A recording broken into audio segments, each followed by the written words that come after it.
रब्बी यस्सिर वला तुअस्सिर वतम्मिम बिलखैर वबिका नस्तईन आमीन या रब्बल आलमीन। अक्सर हम अपने घर में इबादत में मसरूफ़ होते हैं या ज़िक्र अज़कार में होते हैं तो एक अजीब सी खुशबू आने लग जाती है।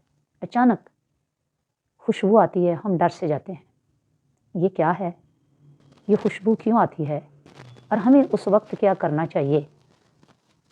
मुअज़्ज़ज़ नाज़रीन व नाज़रात, अस्सलामु अलैकुम व रहमतुल्लाहि व बरकातुहू। हम अल्लाह रब्बुल इज़्ज़त से दुआ करते हैं कि परवरदिगार आलम हम सब को अपनी हिफ्ज़ व अमान में रखें और हमें कुरान व हदीस के पैगामात के मुताबिक, अहकाम के मुताबिक अपनी ज़िंदगी के शब रोज़ बसर करने की तौफ़ीक़ अता फ़रमाएँ। हमें ऐसा बना दें कि अल्लाह रब्बुल इज़्ज़त की रहमत हर हाल में हमारे शामिल हाल हो जाए। आमीन सुम्मा आमीन। ये खुशबू क्या है और ये क्यों आती है?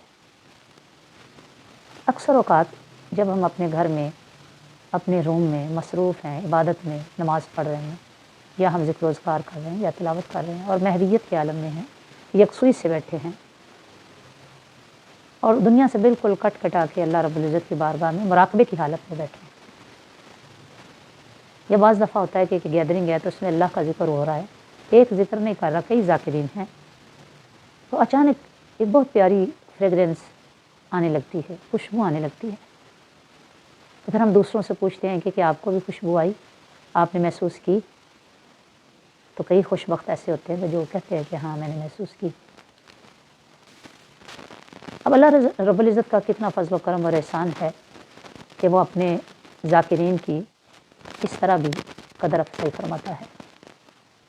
दरअसल मुराक़बे की हालत में या इबादत की हालत में इस तरह की खुशबू का आना नेक अरवाह का आपके घर में दाखिल होना है। अब ये नेक अरवाह सिद्दीकीन, शुहदा, सालिहीन, नेक लोग, औलिया, अतकिया, सूफिया और अम्बिया, यानी ये जमातें हो सकती हैं। और आपके अपने अज़ीज़ व अक़ारिब के अंदर भी जो नेक अरवाह थी, जिन्होंने अपनी ज़िंदगी नेकी पर मबनी गुजारी और तक़वा उनका वतीरा रहा, वह मुत्तकी रहे, अल्लाह और उसके हबीब की रज़ा उनके हर हाल में शामिल हाल रही, तो वो भी तो हो सकती हैं। तो जब ये अचानक खुशबू आने लगे और आप ज़िक्र कर रहे हों तो डर न जाएं, बल्कि अपने ज़िक्र को और तेज़ कर दें, अपने ज़िक्र में और महव हो जाएं, गुम हो जाएं और ज़िक्र के अंदर और यकसुई पैदा कर लें, क्योंकि उन नेक अरवाह का गुज़र या आना बेशक ये खुशनसीबी है। जब आप उस साल में कोई दुआ करेंगे, अल्लाह से तलब करेंगे, मांगेंगे, तो अल्लाह रब्बुल इज़्ज़त अपनी रहमतों के साथ आपकी तमाम दुआएं मुस्तजाब फरमाएगा। क्योंकि बंदा मोमिन की कोई दुआ, ऐसी दुआ कि जिसके अव्वल व आखिर आपने दुरूद पढ़ा हो, वो रद्द नहीं की जाती, वो बारगाह इलाही में शर्फ़ कबूलियत हासिल करती है। तो जब आप इस सिचुएशन में आएँ तो फिर दुआएं मांगें, मुनाजात करें, अपने ज़िक्र अज़कार के अंदर और गुम हो जाएं, क्योंकि वो अरवाह भी आपके साथ ज़िक्र में मसरूफ़ हो जाती हैं। तो ज़ाहिर है नेक अरवाह का मसरूफ़ होना और आपके साथ फिर होना कितनी बड़ी खुशनसीबी है, कितना बड़ा मकाम है। और नेक अरवाह का आमीन कहना उससे भी बड़ा मकाम है।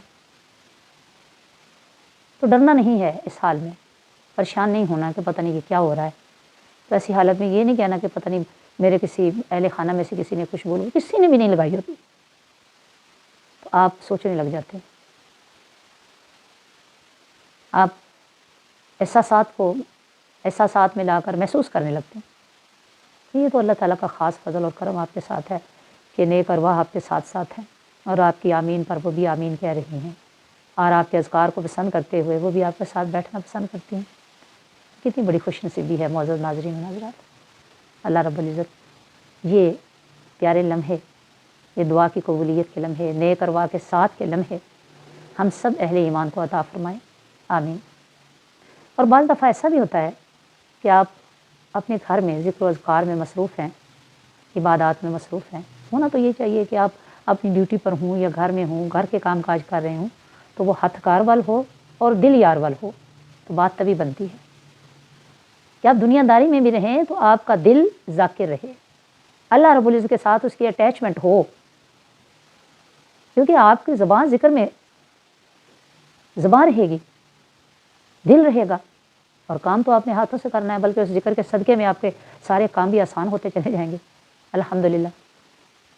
تو میں بات کر رہی تھی کہ بعض دفعہ بو آنا شروع ہو جاتی ہے، بڑی ناگوار قسم کی اسمیل آنے لگتی ہے، تو یہ کیا ہے؟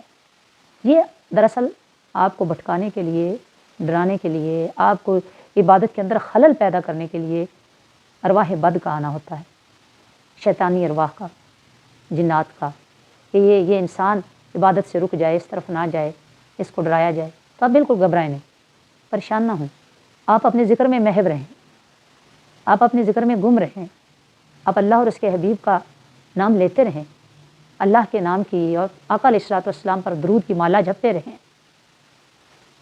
تو تھوڑی دیر بعد آپ محسوس کریں گے کہ وہ جو اسمیل آ رہی تھی وہ ختم ہو گئی، چلی گئی، اس لیے کہ ارواح بد نیکوں کے پاس ٹھہر نہیں سکتی، ان کے ذکر کی تپش میں وہ جل کر بھسم ہو جاتی ہیں، ختم ہو جاتی ہیں، اور ان کی طاقت مٹ جاتی ہے، ان کی جو قوت ہے وہ اللہ رب العزت سلب کر لیتے ہیں۔ سبحان اللہ و بحمدہ، سبحان اللہ العظیم۔ تو ہم دعا کرتے ہیں کہ پروردگار عالم ہمیں یہ پیارے پیارے لمحے اپنی زندگی میں ہمیشہ عطا فرمائے، اور ہماری دعاؤں کو اس سچویشن میں بھی شرف قبولیت عطا فرمائے۔ دعاؤں میں یاد رکھیے گا۔ السلام علیکم ورحمۃ اللہ وبرکاتہ۔